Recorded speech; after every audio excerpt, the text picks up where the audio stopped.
3 seasons, 23 episodes. We observed what you have, do, believe, how you relate, what you avoid, what you want to leave behind, how you use your time, what you still carry. And we arrived here, at the question that was at the beginning of it all. Who are you when no one is watching? Not the constructed version, but you.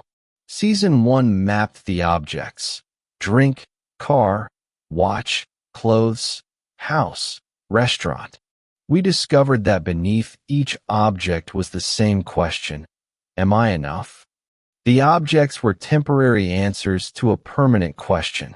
Season 2 mapped the behaviors: phone, body, work, travel, money, failure, age. When the objects weren't enough, the question migrated to what you displayed, hid, achieved, avoided. The performance deepened when the objects lost their function. Season 3 was different. It mapped the interior: unexamined beliefs, relationships that reveal what you need to resolve, loneliness that speaks if you stop filling it, legacy that is being built now, time that is the only resource without a second chance, forgiveness that frees you more than the other. 3 seasons, a single journey towards the simplest and hardest question: who are you without all this? And the answer, the true one, only you have access to, because only you were present in all the moments that built it. When no one is watching, are you generous or do you keep to yourself? Are you patient or was patience a performance? Do you treat well those who have nothing to offer you? Do you rest without guilt, or does rest need to be justified? Are you the same person alone and with others, or is there a distance between the two versions? These questions don't have a right answer, but an honest one.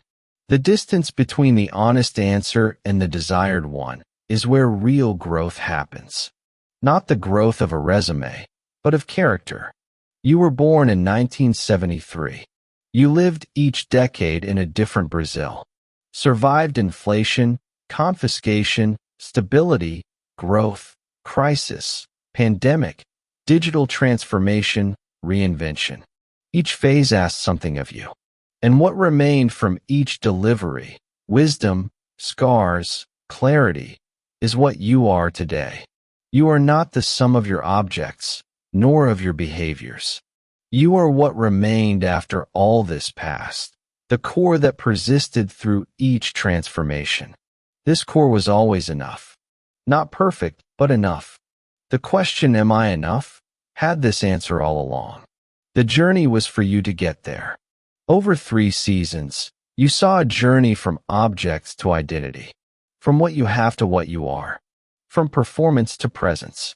And you arrived here, at the end of a series that was never about criticizing what you have or do, but about illuminating what was hidden within those choices. The person who reaches the end of this journey is not a person without symbols.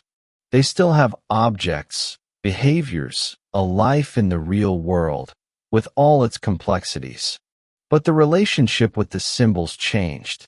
They returned to being what they are: tools, choices, expressions. They stopped being answers to the existential question that the series mapped from the start.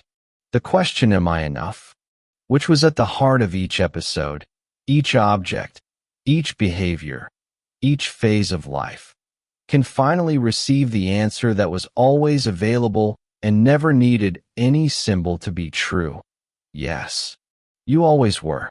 The most invisible position of all is that of someone who knows this, who no longer needs to be seen to know they exist, who no longer needs the right object, the right behavior, the right position, the right balance, the right body to answer a question that always had an answer. This position is not in a television episode, a book, or a YouTube series. It's in the silence that happens when you finally stop looking outside for what was always inside. The symbol changes.